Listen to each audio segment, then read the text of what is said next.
What up, Pedalheads? It's your main man, Eddie Monster here, welcoming you all to another exciting edition of Pedal TV News. That's right, last week we took the week off because I didn't really think there was a lot of cool news, but we're back, and we've got some amazing news for all of you this week.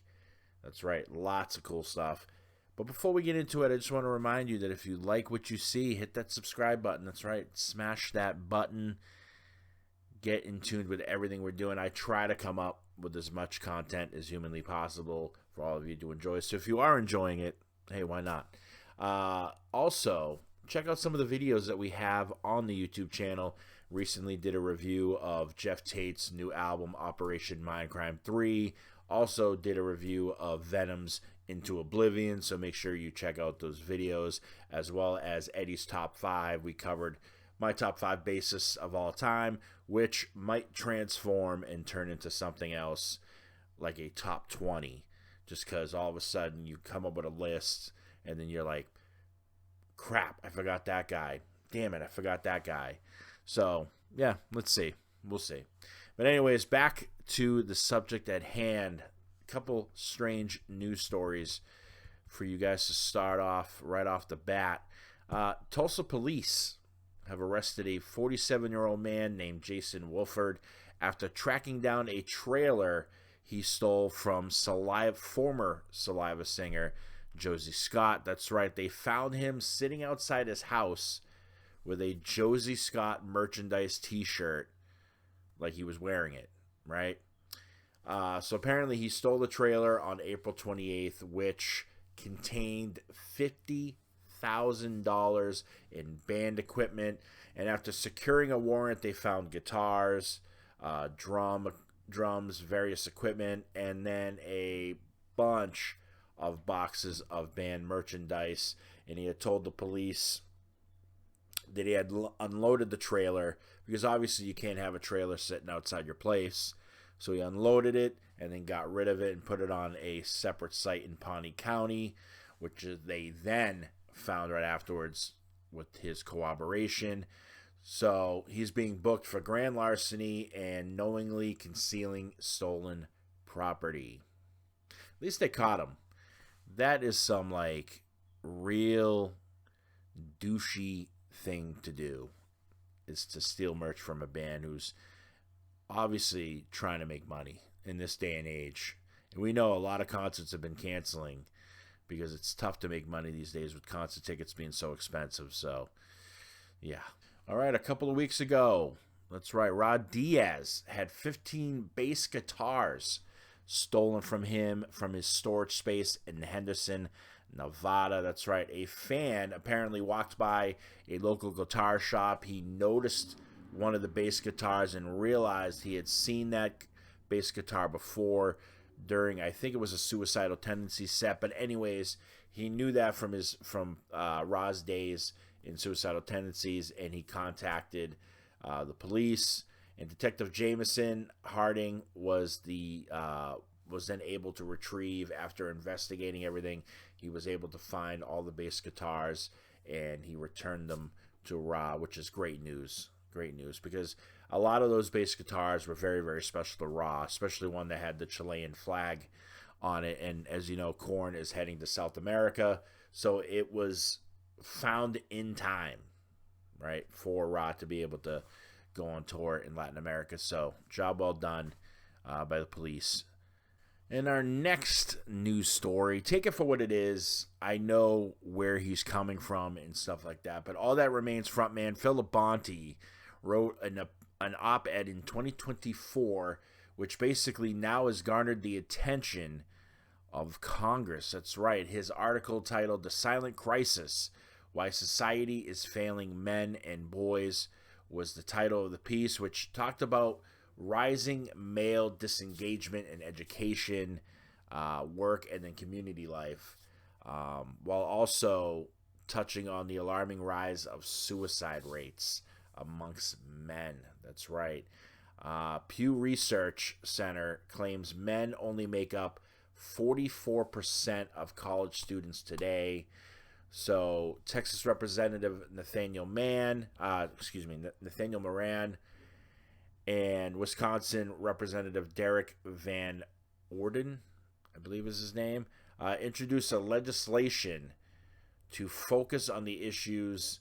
But Labonte says it's bigger than that, basically. Labonte says if we don't, like, it's not just, this, it's a whole societal issue, right? There's a whole bigger picture to everything. And I get what he's saying. Like, the alarming rates of suicide are insane. Just insane. And then I feel like this new generation is sort of disengaged a little bit. I'm not an expert. I'm not a sociologist, so I'm not studying, the way the younger generation is. But it is an alarming thing, and hopefully if they can figure out how to cut the suicide rates and things of that nature, I'm all for it. This next piece is right up my alley. That's right. I'm a huge wrestling fan, always have been, of WWE, AEW, things of that nature. Sometimes you'll see me cover things, like I covered WrestleMania weekend. But anyways, a big debut happened this past week on NXT. That's right, WWE's developmental brand. Rain Leet may not be a name that you recognize, but you're going to recognize the name Lizzie Rain. She is the niece of the late Iron Maiden drummer Clive Burr. She made her debut in NXT. Let's check it out. Big attitude.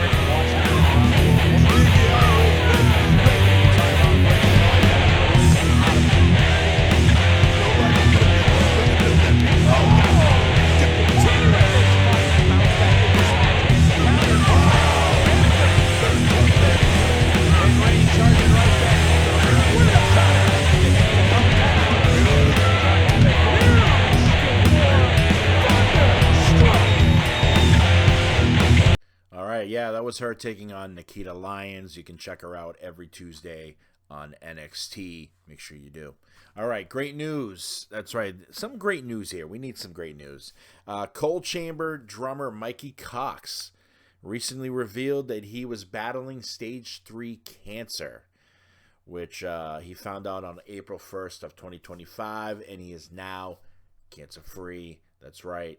And he's partnered with Fuck Cancer to raise some funds, but giving away a really badass drum kit. But let's see what Mikey had to say. The first thing I said to my wife was that I was going to fight with everything I had for my family. There were a lot of days I couldn't make it out of bed, but I didn't want cancer to define me. So I finished building the house I was working on with my Bash Construction group company, and I wrote some of the best music of my life. After a year-long battle and absolutely brutal rounds of radiation, chemotherapy, and eventually surgery, I'm so grateful to be able to say I made it to cancer free. Continues by saying, the second thing I said to myself was that I wanted to create something positive out of the situation, and that's where we are today. I hope you'll join me as I partner with Fuck Cancer to auction off a custom one-of-a-kind drum kit from DD Drums, Scorpion Percussion, TRX cymbals, and Gator cases, with proceeds to bring awareness, support, and resources to those who may find themselves in this unpredictable and unwanted community of warriors. That is amazing news from Mikey Cox. And other amazing news also, right? Jason Newsted, he's been in the news. He also talked about how he battled cancer. He had throat cancer. Apparently they went in, they did surgery, taking out all the bad stuff. And he is now also cancer-free. So congratulations to Jason Newsted. Sometimes it's not all great news, but hopefully for this person, it's going to be. We're hoping. GWAR founding member and human slave to the Sexecutioner, Chuck Varga, has announced that he is battling cancer as well. And GWAR is asking fans to donate blood. And if you do, you'll get a exclusive t-shirt designed by Varga himself. So all you got to do is go to your local blood bank or whatever the Red Cross places and just say that you want to donate to this, and you'll get it. So there you go, all for a good cause. This is kind of a strange piece of news. I don't know really what's going on here, but Ukrainian blackened death metal band 1914 are accusing Italian police of stealing money that was meant to be used to give to the Ukraine and help of the war there happening in Ukraine. But according to the band, they were stopped by the financial police because the band had been collecting donations to support the war. Here is what they had to say. We were carrying cash donations for the army, funds we collected during the tour, and this didn't sit well with the officers because the cash was kept together in one box, even though we did not exceed the declaration limits per person and did not break any laws. The Italian Guardia di Finanza saw it differently and fined both us and the donation funds. That's right, they're just claiming that this Italian whatever stole the money, basically, that they were going to use. So they, is it a political thing? Maybe. Who knows? I don't know. Not my ball game. But I'm sure something's going to get resolved in that case.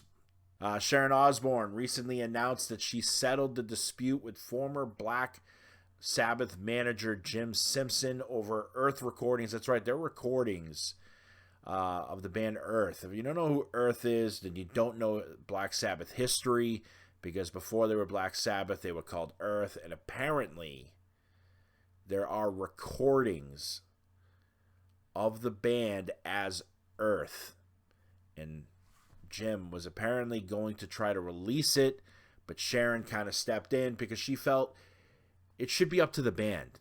Ultimately, she felt the band should be the ones that decide what happens with that music, whether it gets released eventually to the fans or whatever the case may be, because it's a piece of history, like a crucial piece of history here.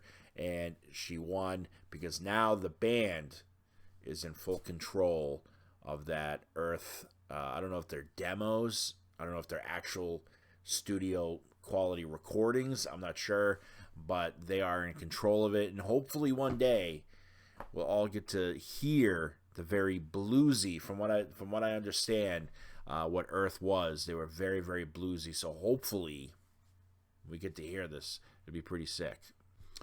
All right, Autopsy is in the studio as we speak, recording the follow-up to 2023's Ashes, Organs, and Crypts. The band planned to have it recorded by the end of the year, and then they hope by 2027 you'll get to hear it. That's awesome news. Midnight is celebrating the 15th anniversary of Satanic Royalty, and they're doing it with a world tour that is kind of mixed in with the dates that they're already doing, I believe, with Voivod and Cryptopsis.